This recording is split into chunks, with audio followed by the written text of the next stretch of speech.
Are you looking for the perfect bracelet for a loved one? Would your man be interested in a personalized keyring from his children? Are you looking for the best priced jewelry, whether it be a necklace, ring, earrings, bangle, or even more? Look no further than Crafted Arts. Crafted Arts is a local business based in Barry within the Vale of Glamorgan, and they have a range of all the perfect items you need. If it's for the perfect gift for an anniversary, or maybe it's for someone's birthday, maybe something for Christmas, or you wanted to give someone that perfect gift that will last a long time, Crafted Arts is the business for you. If you want to know more or see what they have in stock, then you can visit them locally at 29 High Street, Barry, Vale of Glamorgan, CF62 7EB, or you can go onto their website at www.craftedarts.co.uk. You could even email them at info@craftedarts.co.uk, or maybe just give them a call at 07789 942 48.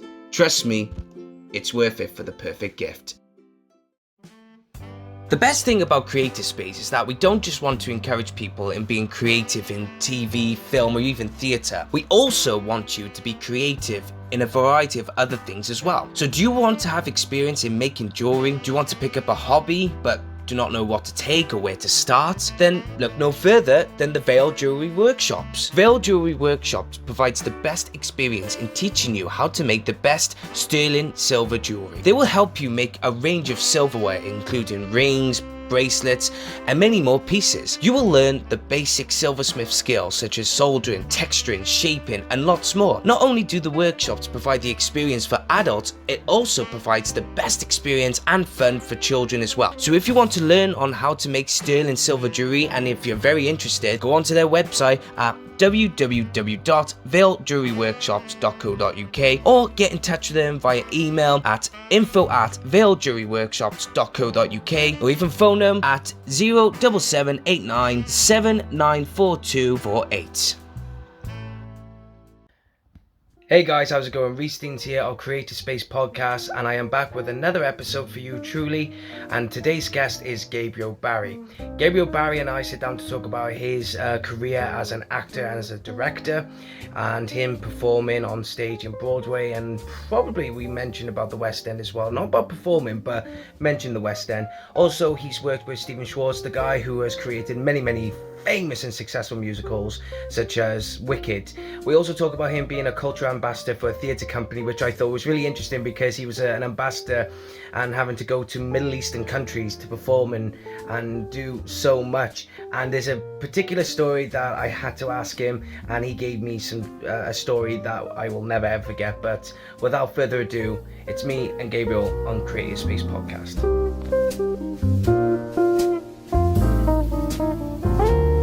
One of the things that I wanted to talk to you first, obviously, every time I do a podcast, I always ask, where did you start from?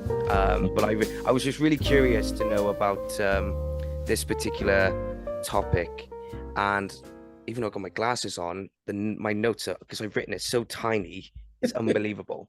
There's a theatre company that you're part of called the Richard Morse Mime Theatre, and you spent 5 years, but it was like you were a cultural ambassador for them, and you went to the Middle East or went to a few countries in the Middle East. I really wanted to know how that came about, because I'm reading some of the, obviously in today's climate of, you gone to that country, how did you get there and everything, but for you, what was it like to be an ambassador for that theatre company, going to countries such as Saudi Arabia, Syria, Iran, Afghanistan, Egypt, etc.? What was that like? It was fascinating. First of all, I was quite young. I grew up in Vermont. My dad was a minister, so we traveled around within the state a lot, but I had barely seen any of the world beyond New England, and had never even been on an airplane before when I started working with this mime theater. And Richard subsequently, by the way, ended up introducing me to a woman who is now my wife, and we have 2 children together. So he was a mentor, as well as, figures in my sort of my own mythology quite heavily. But that tour came about through the United States Information Service, it was called at the time. It's basically a cultural diplomatic corps, and they would take things that were deemed particularly American, like jazz or theater, or in this case, a mime or movement theater that I was involved in as a performer.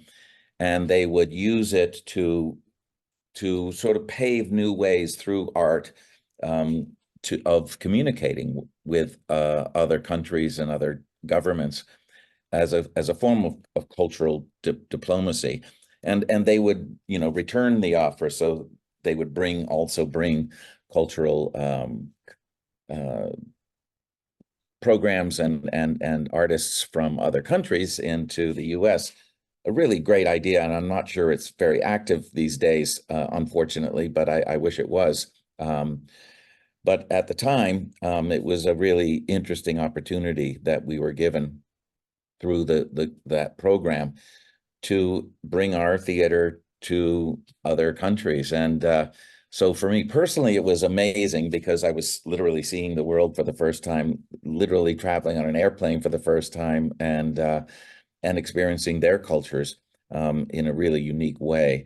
But it was also reaffirming about the power of theater and the power of art in general to reach everybody. And it reaffirmed for me how we are all the same under the skin, that people, the human beings and the human story are, yes, of course, circumstances are vastly different between people and between families and between cultures and countries, but underneath it all, underneath those circumstances and underneath things that we can't control, we are all the same. And there was nothing more reaffirming about that than to perform stories, both humorous and moving and dramatic stories, in the form of vignettes that we had created for people that don't speak our language, and for people that, again, might not have that many similarities on the surface, and to realize that people all are moved by the same thing, they laugh at the same thing, and that through theater we can really break down barriers or borders, and entertainment, as well as I think communication should be, and be, and we should strive to make it borderless. And so it was quite exciting. Now, this was quite a while ago, when we were in Afghanistan, in fact, in 1978, the day before the Russians invaded and took over the country. And this was before we then financed the Taliban to kick the Russians out about 10 years later. So it's pretty fascinating to watch, especially the struggles in Afghanistan, and how much of us a sort of prize that geographical one country is to all of the warring factions around it, including Russia and the Taliban and other things. So to be in the center of that for that time was pretty interesting. We literally took the last plane out of Kabul before the Russian invasion. And the night before, we had been the entertainment at a yearly function they had in Kabul at the time called Soviet-American Night, where each year the one of the other countries would host the other, and the ambassadors would come, and it would be a political kind of function, but essentially we were the entertainment for that year's function. And they had to have known, what was about to happen the next day. Yeah. We were very lucky to get the last plane out. So some interesting stories like that for sure, and just seeing the world and experiencing it. The year before I was involved in the company, they had gone to Jerusalem and the Jerusalem Arts Festival, and they had to get all their passports redone even then to travel to the Arab countries, because of the hostilities back then between the two factions. And so it was pretty breathtaking to just understand that kind of depth of conflict that those folks live in every day, and now it's of course even more pronounced, sadly. And so it was quite an extraordinary experience. It was because when you mentioned, obviously, with Afghanistan and how the Soviet Union the day after when you left, just come in. I mean, you want to be the ambassador. You want to think, obviously, for you as well, because when you left and obviously things are coming together, going, oh my God, this is what happened. Um, did you ever think for a moment of, what were the ambassadors thinking at that time? It's like, what were they thinking? Did you Oh, ever, yeah. looked back on that and gone, No, it's uh, been a fascination really that there could have been this um underpinning of reality underneath what was otherwise a very kind of innocuous and festive evening, and that underneath that all they knew what was about to happen. It was pretty astonishing. They were actually better performers than we were in a way because they were kept it hidden. There was even then there was a bag underneath one of the tables at the banquet that happened after our performance, and there was a like a mini bomb scare, and then it turned out it was some woman's bag that she had left there, but there was tension in the air. In other words, we were driven around in bulletproof vans from the State Department, so there was definitely tension and danger in the air in the whole region. um, but as I said, uh, we would not have known what was about to happen from their behavior for sure. So yes, I did. I've often wondered how they kept a straight face during all of that in a way. Um, but as I said, that poor country and our involvement in that country has been very, analyzed and overanalyzed, up, including our recent and final withdrawal from it, and people still debating, yeah, the ironies that swirl around these cycles, and the Taliban, the fact that we funded the Taliban to begin with, and now we're at war with them, and it's pretty interesting. And we armed the Taliban as well, so it's a pretty cyclical uh, situation. And I have a feeling I mean, it's clear that many conflicts in the world are cyclical in that sense, and it just seems so futile, of course, and pointless. And you add the death, destruction, and misery that it brings. It is hard to imagine why we haven't figured out a better way to solve some of these conflicts. But so it does make you hyper aware of that much more than I think most Americans certainly are, who don't get to travel and don't get to see a bit of the world. And so much so that I wish it was mandatory for every child or teenager in the United States to travel abroad, spend at least 2 months or 3 months or 6 months somewhere, because you just it's very easy in the US at least, and I'm sure the same is somewhat the same in the UK or anywhere, but it's particularly easy in the US to be isolated and to feel um, immune from the rest of the world and mm, the conflicts there. And that was one of the biggest takeaways, frankly, for me personally from that trip early in my career, is just to realize, how vast the world is, how we're all the same on one level, but also how vast oh yeah, and different it is, and gave me a fresh perspective on our country, both the good and the bad, of America, and how it's perceived yeah, uh, yeah. year to year. Well, it's funny that you say that because obviously being from a proud Welshman and being from Wales, um, I've been to a lot. I mean, I've been to Egypt. I mean, I've been to Egypt, and the culture there is just completely different, obviously, evidently. And I've been to Tunisia as well. Not Mhm. great experience in Tunisia, only because I was a kid when I went there. I was about 8 or 9 years old, and especially when people who are from Turkey, not Turkey, Tunisia, sorry, um, and they have their markets and everything, and they see someone like me or someone like my grandparents and my uncle or whatever that I went with, and they're like, "Oh, come and buy." It's absolutely weird, but I remember just when you mentioned how it could be isolating for Americans.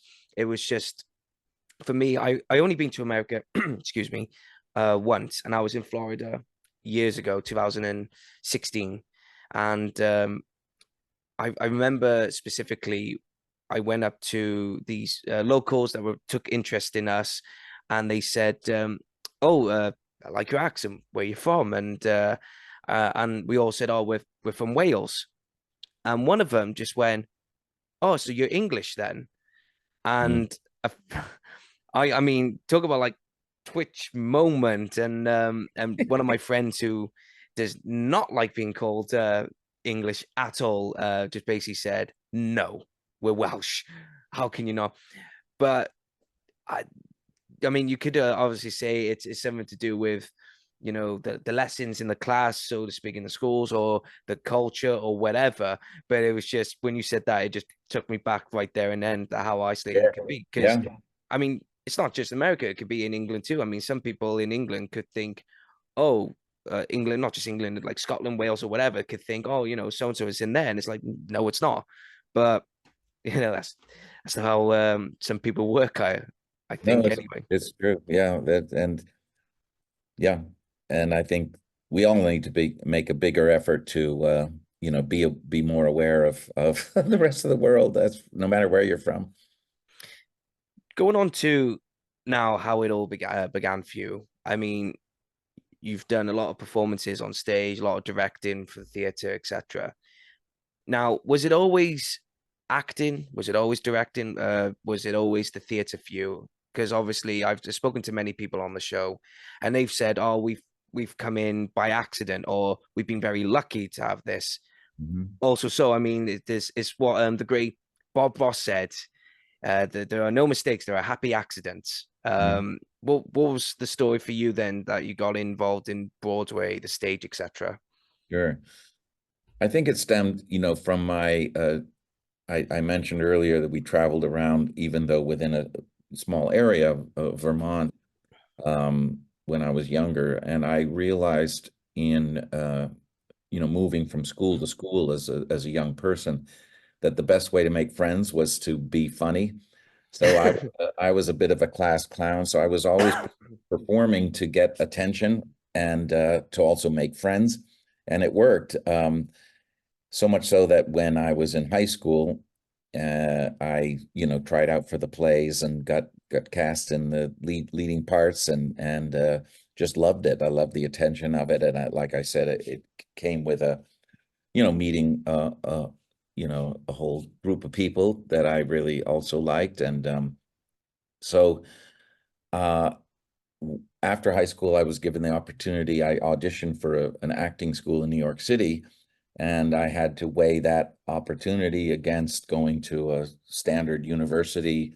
I got into a few different universities in the US as well, but I thought I've done this a few times in my life when I've had to make a decision. I look at what would I possibly regret least doing. In other words, or what down the line might I regret most not doing? And when I asked that question, I said I might really regret it if I don't try to go to New York and see what it's like in the real business. And so I knew within a few months of moving to New York, I really wanted to make theater and performing my calling, because it used everything I wanted to be. I wanted to be a lawyer. I was interested in this, but to be a good actor or a director now, you have to make a good case for your character or for the play or for the themes of a play or a musical that you're directing. So I sort of got bit by the bug, as they say, soon after starting acting school. And I did that for a couple of years and then trained with Richard Morse that you mentioned already, continuing, worked as a puppeteer and got into circus arts. And so I was continually sponging and absorbing up, all kinds of um, elements to who I was as a person, at the same time trying to figure out what it is I stood for. And once I kind of understood myself a little better, that's when I knew I wanted to direct as well. So, and now I'm doing some writing in addition to directing or writing at least books to musicals or contributing to them. And I'm enjoying that now for the first time too. When it comes down to performances on the stage, and you mentioned puppeteering, so actually, before I go on to theatre, I want to know about puppeteering. Um, Doing research, obviously, I found out that you were part of the Muppets. Now, I know that you didn't work. I know you worked for or with Jim Henson and Frank Oz, but obviously you weren't closely associated with them because you were doing most of the puppeteering work. However, um, to I think for some people it would be like a dream come true whether you are a puppeteer. Well, if you are a puppeteer, it's a big opportunity. But anyone who wants to work on the Muppets is it's like a dream role. But for you, what was that like? And what was it like just to be if you had the chance when you were around Jim Henson or Frank Oz, what was that like for that experience working on the Muppets? Well, I love puppeteering in general, and I love puppetry. And as a director now, I've used puppetry in many shows that don't normally call for it, or new shows that I think might. And I think I've loved puppetry in general, just because I think it demands the audience's imagination. When you're watching a puppet, you are linking the movements that a puppeteer makes, and you're giving the character personality, and the audience is transmogrifying the human experience with an inanimate object, a bunch of fabric and so on. And they are making it a human experience. And I think the exercise that an audience goes through to disarm themselves and believe that this is a real character is a beautiful thing. And to me, it sums up what theater should do always. As far as watching, being on the set of a Muppet movie or a Muppet enterprise, the first thing that struck me the most is how egoless the environment was.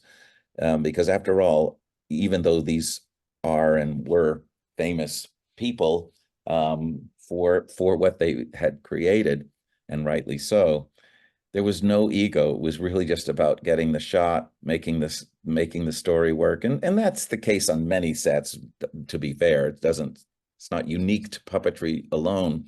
But it was really kind of refreshing to just see, like, you're not dealing with personalities and with stars who are feeling like that everything should revolve around them or whatever. And the sense, so that struck me, and then of course just the sense of playfulness, that you would imagine you would want to have if you were making a living doing puppetry, and the sense of freedom and play and really just kind of the young spirits in the room was really a joy to be around. And it's something, you know that I try to remind myself to create in terms of an atmosphere when I'm running a room in a new piece. It's very easy to get serious as a director because you're in charge of a lot. You might be responsible for a $16 million budget or $160 for a, a day's work on a show or something. It doesn't matter. You're given responsibility. So sometimes uh, happens that you're feeling kind of serious and you want to make sure you're doing right by whoever has invested in you and trusting you. And in those times, I remind myself that it's really my job to create an atmosphere where creativity can happen. And that was the atmosphere on those sets, and that I try to create in any rehearsal room now because of that experience, because I realized how that's ultimately, if you create a place where everyone wants to be there, wants to be contributing their best, then you'll get the best out of everybody. And the arts in general, performing arts especially, are truly collaborative. It's a collaborative form. It's not about just doing your thing and letting people in. generally speaking, you can't do it alone. When you say egoless, and quite rightly so, I've heard on many interviews where people who worked on the Muppets, they said it's just pure fun, and that's Yeah, why there was like there were a few stories where I'm not going to name names because obviously there was so many of them, but it was like so many big names I've said, oh, what's the best films or projects you've done? They'll mention the odd one or two Oscar winner and whatever, and they always say, "Oh, the Muppets," because you get to be you get to just have fun and be silly yeah. because that's I'm the not whole point. surprised to hear that. I'm not Yeah. surprised to hear that. Yeah, and they obviously, that kind of atmosphere is contagious, Mm, and I'm not surprised that even big stars will treasure that experience because they too, leave the room of the expected and they enter the room of the unexpected and the spontaneous and that's fun place to be. yeah. Was there a when you did work on the Muppets, was there an awe presence of Jim Henson, or was it the simple, that's Jim Henson, this is the guy who created the Muppets, he is who he is, not like, oh my God, it's Jim Henson. But did he have that awe presence unintentionally though, would you say? I would say by the time I didn't work there for, I did a handful of episodes and things with them, but I think by then his reputation in my mind was so elevated that I was in awe of him, yes, but I was in awe because of how, again, egoless he was and how simply he moved through the space, and Frank as well, how just collaborative, and again, all of the things we were just saying, Yeah. they sort of bore that out. And I've found that with other directors that I've been fortunate enough to work with as an actor, the same thing, a sense of playfulness. A wonderful choreographer director named Graciela Danielle that I worked with on the original production of Ragtime, just to see, how, you know, here she was creating this gigantic new epic musical, and yet her sense of play in the room was again tangible um and again something I learned a lot from. Same with other Broadway directors I got to work with as an actor. That's how that was really my training as a director, was to just get to work with these wonderful people and a few not so great people that you also can learn just as much from in Mm, terms of what not to do and what can um, hamper that yeah. creative process if you're not careful. I was watching an interview with Richard E. Grant yesterday when he was being interviewed for the new TV show Franchise, I think it's called, Okay. and it was him and it was a American actor, and it's gonna kick me because I only just found out his name before I came on there, but they were sat there um and they were asked what's the most underrated role in film or TV, and the actor, the American actor, said, "Oh, do you mean underappreciated more?" And she went, "Oh yeah." And then straight away, Richard E. Grant went, "The runners or the production assistants, some of them call her," because Hmm. and he just went on. And I mean, every time I've watched a show with Richard E. Grant, you could see there's a twinkle in his eye. There's like something, you know, lovely, a smile, etc. But he was like, runners because they get paid less, they're the youngest, they're this, they're that, the other.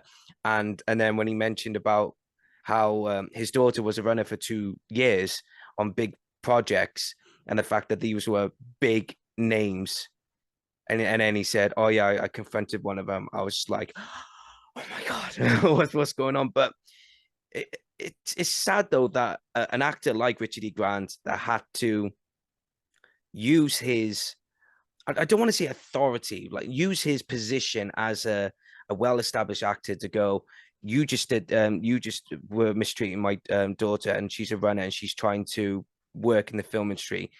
It sets so much of a bad example on people that really want to go into this establishment, really want to go into this industry. And then it's unfortunate that there are individuals who make it less of a great experience for those. Have you ever come across that yourself in any aspects, or would you say you're very fortunate that you have generous people around you who are willing to give as much information? I certainly am happy to say that I tend to remember the positive experiences much better than I do the negative ones. Try not to dwell too much in the past about anything, but I have been fortunate, I think, to generally work with really nice people, and I find the theater community, or the entertainment communities, and there's some film and television work that I've done as well, to be in general extremely wonderful people and wonderful environments in which to work. There of course are exceptions, and there's some people that I would choose not to work with again, etc. Yeah. Once having a negative experience, but I'm happy to say those are very few and rare in my experience. And as a director, I take it as part of my job to make sure I have a room full of people that everyone is going to feel that way about, in terms of positive reaction and positive attitudes. And when I fail, when someone sneaks in a room and starts to become a negative force, that can be also contagious and can contaminate that kind of room. And I try to nip that in the bud as quickly as I can by either talking to the person, making them aware, and if that doesn't work, replacing them, because that can be like a cancer in terms of mood and so on. So, and it's particularly true in say a touring experience where you're also basically living together, even if you're not in the same apartments, you're still seeing each other every day, and in sometimes stressful situations where you can't predict everything and so on. So we are spending, we meaning people who are directing or casting shows, spend increasingly more effort in terms of getting references on people now, because life's too short. You don't want to work with people that that aren't enjoyable to be around. So yeah, I try to fill the room full of good people, and then good things happen. And yeah, the few times that I haven't experienced that, they're just, I relearn the lesson to try to make sure that do what I can to avoid them. Are you looking for the perfect bracelet for a loved one? Would your man be interested in a personalized keyring from his children? Are you looking for the best priced jewelry, whether it be a necklace, ring, earrings, bangle, or even more? Look no further than Crafted Arts. Crafted Arts is a local business based in Barry within the Vale of Glamorgan, and they have a range of all the perfect items you need. If it's for the perfect gift for an anniversary, or maybe it's for someone's birthday, maybe something for Christmas, or you wanted to give someone that perfect gift that will last a long time, Crafted Arts is the business for you. If you want to know more or see what they have in stock, then you can visit them locally at 29 High Street, Barry, Vale of Glamorgan, CF62 7EB, or you can go onto their website at www.craftedarts.co.uk. You can even email them at info@craftedarts.co.uk, or maybe just give them a call at 07789 94248. Trust me, it's worth it for the perfect gift. The best thing about Creative Space is that we don't just want to encourage people in being creative in TV, film, or even theatre. We also want you to be creative in a variety of other things as well. So do you want to have experience in making jewelry? Do you want to pick up a hobby but do not know what to take or where to start? Then look no further than the Vale Jewelry Workshops. Vale Jewelry Workshops provides the best experience in teaching you how to make the best sterling silver jewelry. They will help you make a range of silverware, including rings, bracelets, and many more pieces. You will learn the basic silversmith skills such as soldering, texturing, shaping, and lots more. Not only do the workshops provide the experience for adults, it also provides the best experience and fun for children as well. So if you want to learn on how to make sterling silver jewelry, and if you're very interested, go onto their website at www.vailjewelryworkshops.co.uk or get in touch with them via email at info@vailjewelryworkshops.co.uk or even phone them at 07789 794248. Going on to a musical that you got nominated for a Tony Award for, and that was Starmites. Oh, I hope yeah. I'm saying that right, Starmites. Well, it's a musical that I've never heard of. I really want to know what the musical is about and what your experience was on the stage doing that musical. Sure. Well, it was a rare show, especially to get a few Tony nominations. It's a pop sci-fi musical, with completely original story, and it's about a girl, heroine, which was at the time also quite rare and wonderful about it. And she's a comic book fan, so the show sort of takes place in a comic book world. And the notion is that her character has a twin in another galaxy who is a hero, and she in on Earth is kind of a outcast. You describe her, I suppose, as a nerd who's into comic books, and she's kind of an outcast and feels kind of has self-esteem issues. And we then meet her alter ego, this other character, and the same actress plays both roles, of course.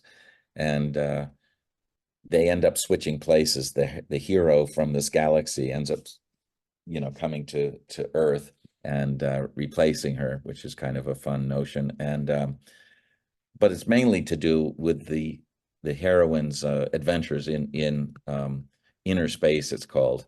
And I played the one of the best friends to this character, who turns out to be the bad guy as well. And it was an interesting character who was half reptilian and half human. So I was basically on my fours all for the whole show. So it was kind of physically demanding but really a really fun character to play. So it was a really fun comic book rock music with some great fun music. And I've gotten to do I think a showcase or an early production of the show, and then when it moved to Broadway was picked up to do the role again. And it was a great experience. It was a lot of fun, and of course fun being nominated and having that adventure as well. How did you find out that you were nominated for the Tony Awards? Because obviously it was nominated for quite a few award, for a few categories. But what was it like for you personally, just to hear your name say, "Oh, you're now a Tony Award nominee"? Well, it's very exciting, and they're always announced, I believe, on a Tuesday morning, about a month before the Tonys. I think they announce who the nominees are, and so I think I found out by somebody calling me and announcing and telling me probably that morning. So of course it was thrilling. It wasn't something I was expecting, because the show was playing in a smaller theater, wasn't a big Broadway box office smash, but it was holding its own, and it's actually gotten done a lot in amateur theater now. But it was sort of of its time show, kind of very 80s kind of musical, but it was a lot of fun, and I think deserved the acclaim, because it was a great story, meaningful story with a female heroine, which was also great. So I was very honored, still am. What was your first musical that you directed? And was it Houdini? Was Houdini the one, the musical? Was it? I did direct a musical about Houdini. There've been a few of them, but the version I did was quite well into my directing career. The first musical I ever directed was a show called John and Jen, which is now published and is done. It's a two-person sung-through musical written by Andrew Lippa. And Andrew's actually from Leeds, and is a close friend. He's gone on to write Addams Family and added songs to You're a Good Man, Charlie Brown, and Big Fish, and a number of other shows, including The Wild Party, which I also directed the original production of. So John and Jen was the first show I ever directed, and that came about because I was doing a show at a theater in Connecticut where I've worked a lot, called the Goodspeed Opera House, and it's on the Connecticut River, about 2 hours outside of New York City. Beautiful place to work that always reminded me of home, meaning Vermont, because it's New England and kind of just beautiful area. And they also do great productions there. They have a main stage and then an experimental theater where they do new shows, and I've worked a lot on both stages. So I was doing a show there as an actor, and they run their shows for 3 or 4 months. You're there, so I'm used to being very busy and working on many different shows at once. So I befriended Andrew, who was working on the main stage show I was in. It's called It's a Bird, It's a Plane, It's Superman. I was playing the bad guy in that show as well.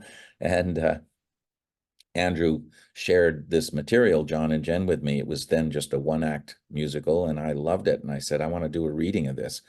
And that was the first thing I directed, and then came up with an idea for the second act. They wrote it in a few months and invited Goodspeed to a reading of it that winter. And they awarded us a full production at their experimental theater the next summer. And I was so excited every morning to wake up and dream about how to interpret the show and how to physicalize it, and what the set would look like, and the costumes, and just all those details. And I realized from the gift of that experience how much I've been waiting to really direct. All of my years as a performer, I would amuse myself and I was lucky enough to work on a lot of original shows, and I would amuse myself and keep myself busy by wondering what I would do if I were directing a scene. And sometimes I would vocalize my ideas, and the directors would appreciate them most of the time. And sometimes I would just keep them to myself. And I realized that was where I was learning and how to direct, was in my imagination and in my observations of other some great directors and choreographers. So John and Jen was my first experience directing, and that was, gosh, basically 30 years ago, I think. But I continue to perform once in a while, and love that too. Do you find it more thrilling to perform, or do you find it more thrilling to direct? Well, there is something about performing that you'll never replicate. There's a feeling of riding the wave when you're out on stage, and so there's no part of directing that really can compare to that. On the other hand, what I love as a director is having a little bit more, although I would describe theater as an actor's medium, because ultimately the actors are on the front line of whatever story is being told, and they are the ones that are ultimately communicating it to the audience.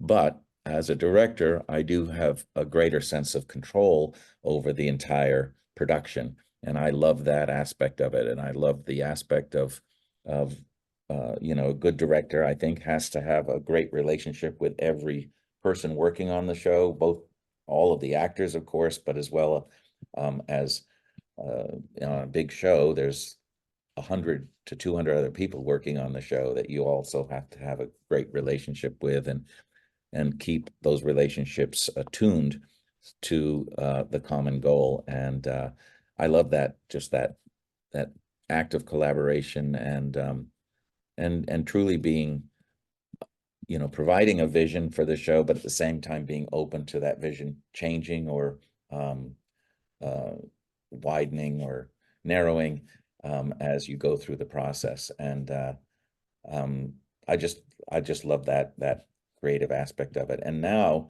I'm at a point where I'm also conceiving work and coming up with ideas from the ground level, and then bringing writers on, finding money for it, and then bringing writers on board to realize the show. So that's even more rewarding, because then you're really kind of coming up with a not just how to interpret somebody else's work, but you're really creating the work itself, which is truly exciting and an honor.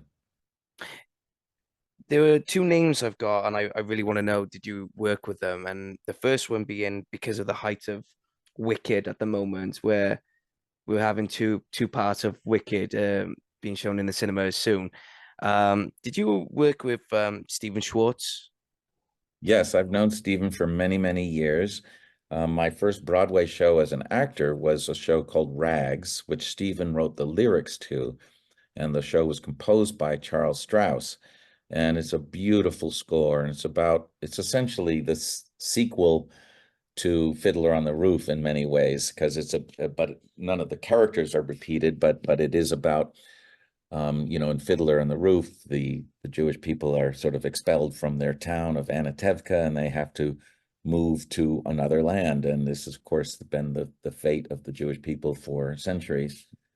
Well, Rags picks up with a family of Jewish immigrants as they arrive in New York City in 1910, as many thousands and thousands of Jewish immigrants did. And so Rags deals with that period of time, and it's a really beautiful score. So I met Stephen as an actor working on that show many years ago, and we've stayed in close contact and worked together many times since then, including on a show called Magic to Do, which he helped conceive with me. And it's currently playing on 3 cruise ships at the moment. It's an assembly of his music, but using magic in each number, and reinterpreting the number for for a thin storyline that we put to it. So we're quite proud of that show. And I've known Stephen for a long time. His son, Scott Schwartz, who went to Harvard, as soon as he got out of school, Stephen recommended Scott to me as an assistant. So Scott assisted me for a few years, and now he's a director in his own right. And yeah, and Stephen's been very loyal to me as well. He came to see me perform as Cyrano in a production up at Cornell University I did when I was still acting. And so yes, I'm very proud to have said that I've worked with Stephen before, and hopefully will again. He's still quite prolific, as you know, and Oh yeah. he's an amazing person, and very grateful to know him. And he's one of the kindest men in the business, and very free with his advice to young writers and young artists of any type. Very accessible. So many people have the kind of relationship with him that I've been lucky enough to have, because he's so open and truly devoted to helping people develop their own craft and helping develop the musical theater genre. And he's done so much for it. Clearly, one of the most talented writers I think I've certainly ever had the pleasure of working with, and just a remarkable writer, that I admire greatly, even beyond his personality and his support. It's funny because he's one of the, I say about one of the 5 musical giants that would somehow, some way, get the hairs at the back of my neck to stand up and give me goosebumps when watching a musical of his. I mean, Stephen Sondheim has done that, but I've always liked Stephen Sondheim. But there was something about Stephen Schwartz, especially with Wicked. I know he's done many more productions and film work and all sorts of music in any field. But it was just something. It was like, oh my God, well, how do you do that? And it's got to be like a gift from somewhere. And do you know when obviously you probably get it the most because obviously you worked in Broadway, you worked with many big names and everything, and many people will probably ask you, you know, what's the difference between Stephen Schwartz, the man in the theater room, whether it be like a rehearsal space or in the studios, to the man you've just gone out for lunch with or just to socialize? You know, what would you say to those people when they ask you that kind of, if they ask you that kind of question? I mean, you know, I certainly know Stephen more in the rehearsal room, you know, or audition room, capacity than you know, hanging out with him. Although we've had meals together, it's so I but I don't really see a big difference in my observation of him and most people. You know, I think, you know, to be in this business where we're trying to create real moments on stage and have real communication take place between characters and also between the story and the stage and the audience, and have that cycle of communication. I, you know, I think most people that are good at it are real. They're real people. They're down to earth. They're good people to talk to and have conversations with, and they're interesting people usually. So I would say the same is true for Stephen in any context, whether you're having a meal with him or in a rehearsal room with him. He certainly takes his work seriously, and he's opinionated, which is again not only normal but desired. If you're in a collaborative situation, you want people with opinions, you want people that have a passion for what they're doing, and he certainly has all of that. And you also realize, though, despite his being one of the greats, as I certainly agree with you, he's a real person who, you know, I remember him coming to me with a new song he wrote for Magic to Do, the show I just told you about. He wrote a song for the show specifically. And I remember him coming to see me. I was in rehearsal for something else, so he came on my lunch hour, and he wanted to play the new song for me and audition the song for me as the director, you know, to see if I liked it. And you could tell, you know, certainly he was confident, or he wasn't nervous, but there was this notion of like, he wanted me to like it, and it mattered to him whether I liked it or not. And of course, it was great. I loved the song, and it serves as the finale of the show to this day, and it's been playing for 10, 12 years now. But you realize that we're all human beings, and we're all sensitive, and he's been, you know, he's been hurt too. I've been fortunate enough to also work with a composer named Frank Wildhorn all over the world. And both Frank and Stephen have commiserated with each other that they've had tough times with critics in New York City, you know, even over a show like Wicked. And of course, in Stephen's case, he's definitely getting the last laugh because the show is such a huge success in every way, but especially financially all over the world. But still, you realize that they can get hurt just like anybody, any young composer. You know, they have feelings. They have, you know, Stephen before Wicked, partly due to Rags, the show I mentioned earlier, we got some pretty devastating reviews of the show. They were mixed, but they weren't good enough reviews to start selling tickets, and the show closed early. And he was so burned out from that experience that he said, I'm never going to write another musical again. And that's when he moved to LA and did Pocahontas and a bunch of cartoon films with Alan Menken and others, and wrote some glorious music and lyrics. And it wasn't until Wicked came along that he ventured back into the theater, and I'm sure he's glad he did. And I know many others are.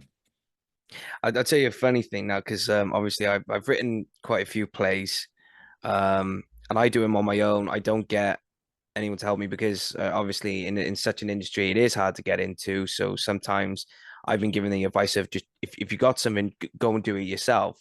So I have done, and I just love it. I just love to get the experience in doing it, and because I've performed now and had one of my plays performed off West End, I'm really happy about that.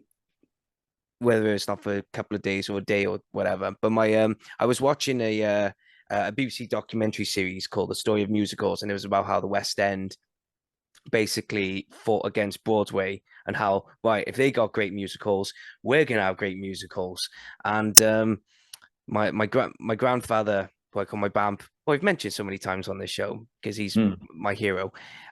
He was sat in his chair. We're both watching it, and the theme of most of the musicals that were coming out, like Les Miserables, for example, the critics hated Les Miserables, and yet it's been one of the longest running West End shows ever, and I'm going on to have a film, Oscar-winning film. But that was the current theme, that there were critics who slandered a lot of these big musicals that we know and love today. And again, he sat there and he went, "What the fuck do they know about theatre?" And excuse the language, and I went, "What do you mean?" And my Bamp, he hasn't got a theatre bone in his body. And he goes, "Listen, I'm no critic, right?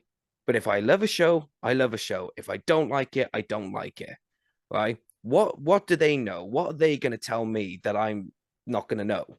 And I was like, "Oh, okay." And then he pointed at me and he went, "Rhys, he says, you want to go into the theater, you want to do this, you want to do that." He says, "I'm telling you now, coming from someone who does not care," he went, "don't let those, excuse my language, don't let those wankers get you down because you want to do something you love doing."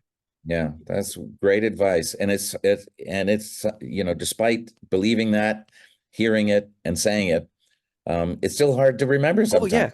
It's like funny how that is, but it's like, so I actually couldn't believe there were people that, could avoid reading reviews of shows they were in or had some part in developing. Now it's much easier for me to be one of them and just try to, especially if it's fresh. I mean, if it's something that's just open. So I will go back and read reviews sometimes later on. And it's important as a director to know what the general consensus of a show is, just because the life of that show may depend on it in some cases. But I find it easier and easier to ignore the critics, as like your grandpa's great advice would suggest we do, because it in the end they're never good enough, even if they're rave reviews. They always miss something, or they give credit where it doesn't belong, or whatever. So they can never be good enough, and even good reviews, can have some negative things that you don't agree with, and that can then get under your skin. And it tends to be, for most people, the negative things that we hang on to, and what good are they? What would you say is for you, either as a director or as an actor, is the most challenging or difficult production you ever did? Whether it be Broadway, off Broadway, whatever. What would be the most challenging one for you? Interesting. Well, they're more recent because I'm getting to do now bigger and bigger productions around the world.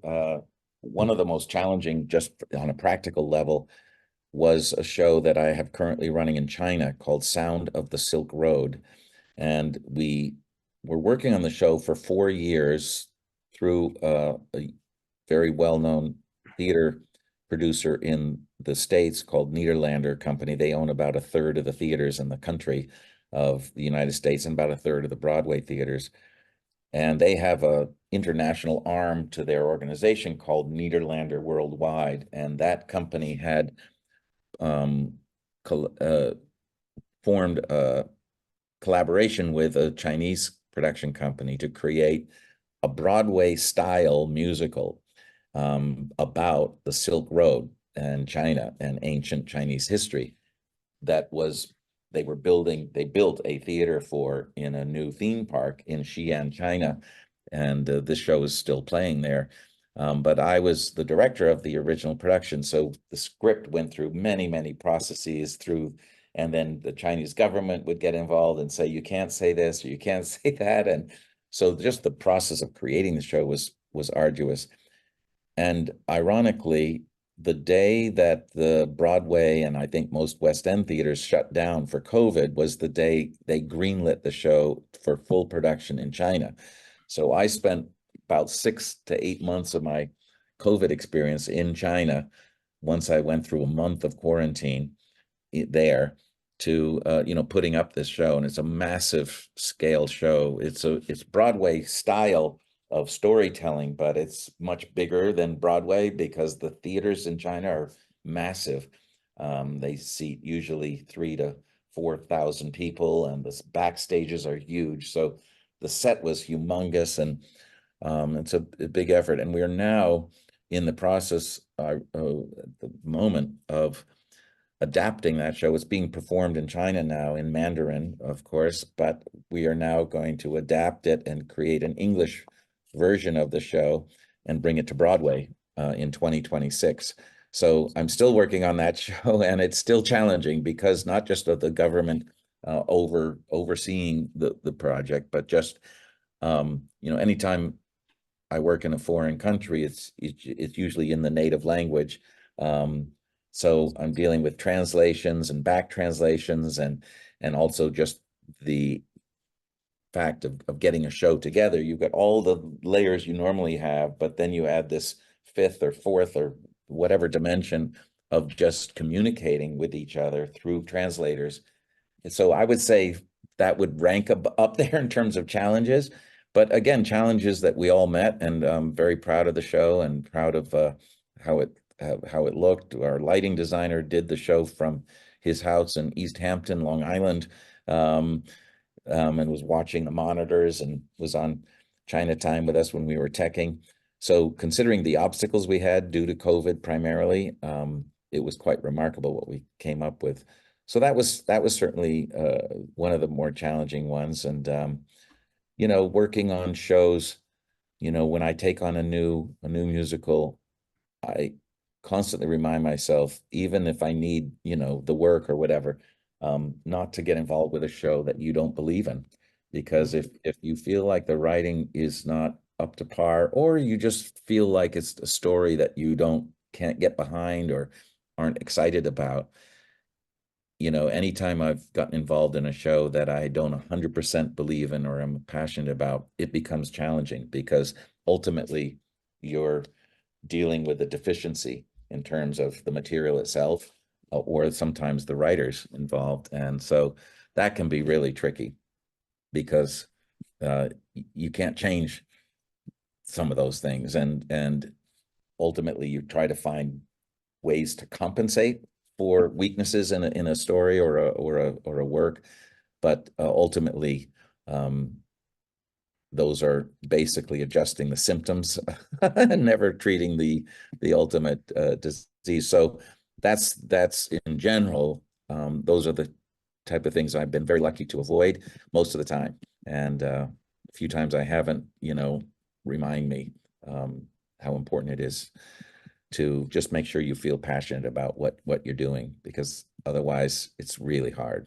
That becomes more challenging. It doesn't matter the scale of production or how short or long the commitment is. It really becomes tricky.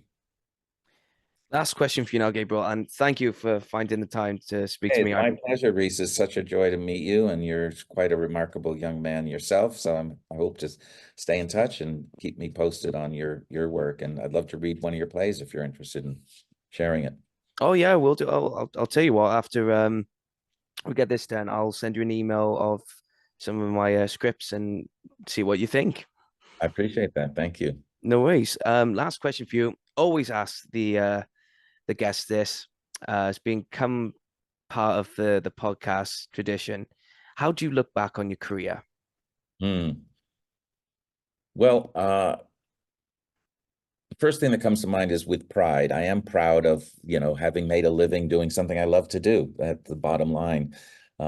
Obviously, there are also other moments of doubt, like, again, I was expressing, I think we all have. And I think no matter what level of success or how much work you've done, there's always you know, it's tough to avoid comparison.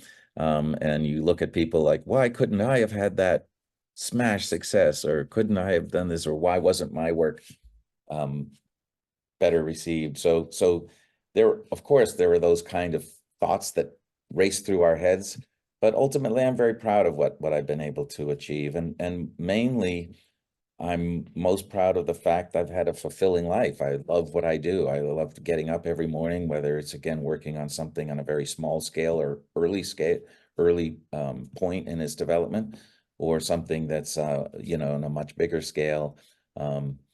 I approach them all with the same amount of passion and excitement and joy and humility, and gratefulness that I've been, you know, in a position where I can do something that I love to do, because not everybody is that lucky to either find it or have the opportunity, or both, to find that. So I just consider myself really lucky, super grateful, and I allow myself to feel pride as well when I can.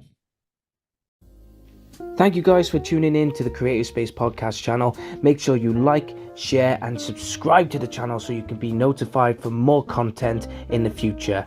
Thank you once again.